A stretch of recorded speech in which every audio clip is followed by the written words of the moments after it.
जब भी horror survival या हॉरर एक्शन गेम्स के बारे में बात होती है तो रेसिडेंट ईवल हमेशा टॉप पे आता है, क्योंकि जो एक्सपीरियंस तुम्हें रेसिडेंट ईवल प्रोवाइड करता है इस जॉनरा के अंदर वो मेरे ख्याल से कोई और गेम नहीं कर पाता है। चाहे वो ग्राफिक्स हो गेम के, म्यूजिक हो, स्टोरी लाइन हो या फिर कैरेक्टर हो, रेसिडेंट ईवल इस जॉनरा के अंदर हमेशा तुम लोग को एक के बाद एक बैंगर डिलीवर करता हुआ आया। और फिर रिसेंटली लॉन्च होता है रेसिडेंट ईवल 9 रेक्विएम, जो कि इस चीज को और ही नेक्स्ट लेवल पे लेके जाता है, लाइक बार को और भी ज्यादा ऊपर बढ़ा देता है। अगर रेसिडेंट ईवल के सारे गेम्स के बारे में बात किया जाए तो जो रेक्विएम है it is the most perfect and most balanced game of the Resident Evil franchise according to me. चीज मुझे ऐसा क्यों लगता है, चलो हम लोग इसके बारे में आगे बात करते हैं। लेकिन अगर तुम चैनल पे नए हो और अभी तक तुमने सब्सक्राइब नहीं किया है तो सब्सक्राइब कर लो, वीडियो को लाइक कर लो, तुम ऐसे ही कंटेंट आगे भी चल के देखते रहो। चलो अब हम लोग बात करते हैं रेसिडेंट ईवल के शुरुआती गेम्स के बारे में, यानी कि RE1, 2 एंड 3, जहाँ पे ये गेम प्योरली फोकस करते हैं सर्वाइवल और हॉरर इंस्टिंक्ट्स के ऊपर, जहाँ पे पूरा एटमॉस्फेयर तुम्हें फील होता है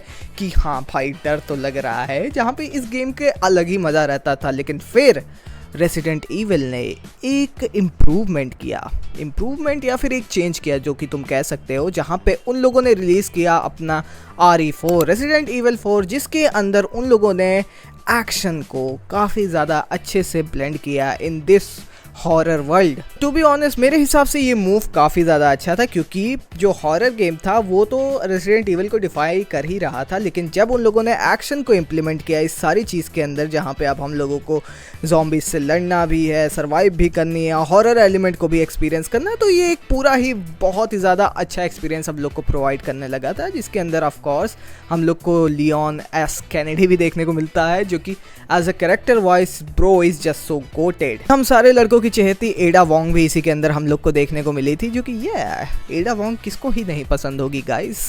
सो हाँ, नॉट ओनली रेसिडेंट ईवल 4 के अंदर कैपकॉम वालों ने एक काफ़ी बड़ा चेंज लाया था implementing action it, where as उन लोगों ने कैरेक्टर डेवलपमेंट को भी शुरू कर दिया था, जो कि काफ़ी ज़्यादा अच्छी बात थी। लेकिन जब सब कुछ सही चल रहा था, जहाँ पे RE1, 2, 3 पूरा हॉरर और सर्वाइवल बेस्ड फोकस थे, और RE4 के अंदर उन लोगों ने थोड़ा सा एक्शन डाल के उसको और भी ज़्यादा इन्हांस कर दिया, गेम को और भी ज़्यादा इम्प्रूव कर दिया। लेकिन फिर आता है रेसिडेंट ईवल 5 एंड 6। ऐसा लग रहा था कि कैपकॉम वालों को ऐसा लग गया था कि जो प्लेयर्स हैं उन लोगों को एक्शन ज़्यादा पसंद आ गया था, इसीलिए RE5 और 6 में उन लोगों ने भर के एक्शन डाल दिया, और ऐसा लगने लगा कि अब रेसिडेंट ईवल एक हॉरर गेम कम और एक एक्शन गेम ज़्यादा बन चुका है। जहाँ पे मैं ये नहीं कहना चाह रहा हूँ कि RE5 और RE6 बेकार थे, लेकिन जो रेसिडेंट ईवल का जो कोर एलिमेंट था ना, जो हॉरर सर्वाइवल इंस्टिंक्ट वाला जो उन लोग का कोर एलिमेंट था, वो काफ़ी ज़्यादा मिसिंग लगने लगा था इस गेम के अंदर। इसी वजह से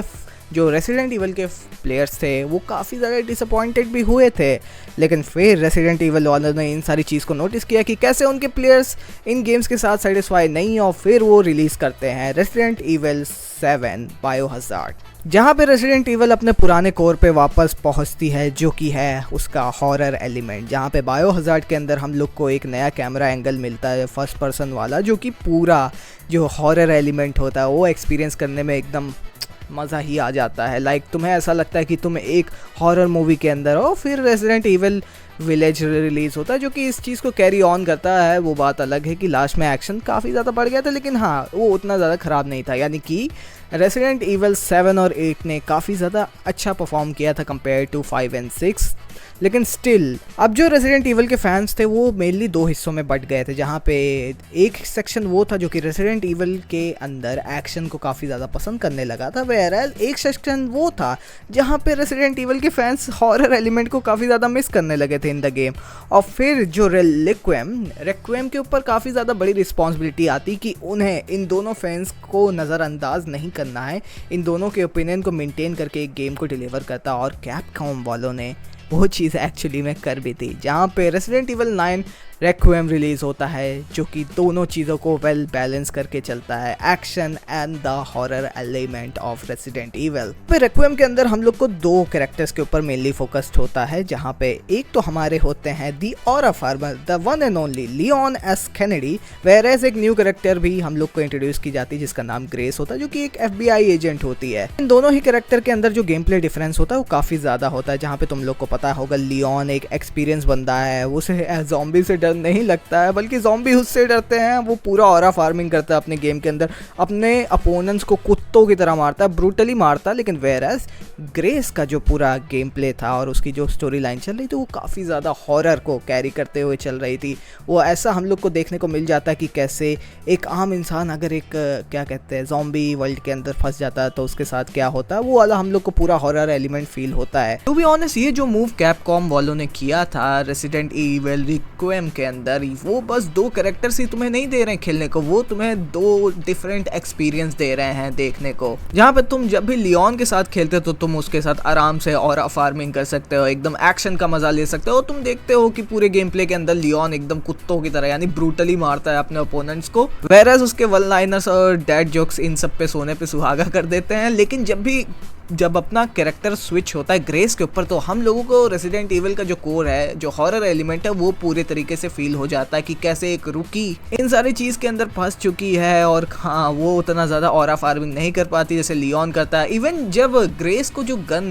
मिलती है और वो जब शूट करती तो उसके हाथों में वो गन कांपती है, उसका जो रिकॉइल है वो लियोन से अगर कंपेयर किया जाए तो हद से ज्यादा है, जो कि गेम के एक्सपीरियंस को काफी ज्यादा और भी ज्यादा इनहांस कर देता है और रियलिस्टिक कर देता है। क्योंकि तुम्हें पता ही होगा कि लियोन को अच्छा खासा टाइम हो चुका है इन सारे ज़ॉम्बी को मारने में, लेकिन ग्रेस इन सारी चीजों के अंदर नहीं है और ये चीज हम लोग को फील भी होता है पूरे गेम के अंदर। सो हाँ, कैपकॉम वालों का जो पूरा प्लान था कि जो पूरा एक्शन का डिपार्टमेंट है उन लोगों ने पूरा लियोन के कंधों पे डाल दिया और जो पूरा हॉरर एलिमेंट था गेम का वो चीज पूरा ग्रेस के कंधों पे डाल दिया। वेयरएज इन दोनों चीज को कंबाइन कर दिया, फिर हम लोग को मिलता है रेसिडेंट इविल 9 द रिक्वेम, जो कि मेरे हिसाब से रेसिडेंट इविल फ्रेंचाइज का one of the most balance game है, जहाँ पे तुम्हें एक्शन और हॉरर दोनों ही एलिमेंट काफी ज्यादा वेल बैलेंस देखने को मिलेंगे। एंड यस, इस गेम के अंदर ग्राफिक जो पिछले गेम है उनसे काफी ज्यादा अच्छे हो चुके हैं, चाहे वो कैरेक्टर्स की डिटेलिंग हो, उनके एक्सप्रेशन हो सिचुएशंस के अंदर, चाहे वो वॉइस एक्टिंग और साउंड डिजाइनिंग ही क्यों ना हो, हर चीज में एक अपलिफ्ट हम लोग को देखने को मिलता है इस गेम के अंदर, जो कि काफी ज्यादा अच्छी बात है। वेयरएज मैं होप करता हूँ कि रेसिडेंट इविल के आने वाले जो भी गेम्स होने वाले हैं कैपकॉम इसी स्ट्रेटेजी को लेके चले, जहाँ पे वो एक्शन और हॉरर एलिमेंट को बैलेंस करके चले अपने गेम के अंदर, जहाँ पे दोनों ही फैंस, हॉरर फैंस और दी एक्शन फैंस दोनों ही सेटिस्फाई हो पाए। एंड यस, अगर वो लोग RE5 और RE6 का रीमेक बनाते तो मैं होप करता हूँ कि इसी स्ट्रेटेजी को वो उसके अंदर भी लेके चले, क्योंकि वो दोनों ही गेम्स कुछ